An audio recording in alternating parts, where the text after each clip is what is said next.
মনে করবেন, আপনি মনে করবেন আপনার সমস্ত গুনাহ মাফ হয়ে গেছে, এরকম একটা হালকা অনুভূতি আপনার ভেতরে কাজ করবে। খুশির জন্য মনে হয় না?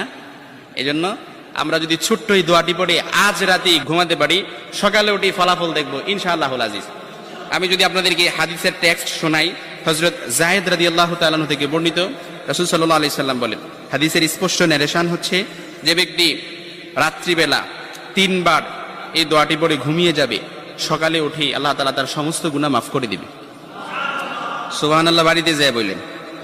এই জন্য আজ রাতেই যদি এই দোয়াটি পড়ে ঘুমাতে পারেন, সকালে উঠে ফলাফল দেখবেন ইনশাআল্লাহুল আজিজ। দোয়াটি আমরা সবাই পারি, তবে আপনাদের মনোযোগ আকর্ষণ, আপনারা একটু আমার দিক অ্যাটাচমেন্ট বাড়ান। আমি আপনাদেরকে বলতেছি, সবাই পারি, আমার সাথে একটু ঠোঁট মিলাবেন।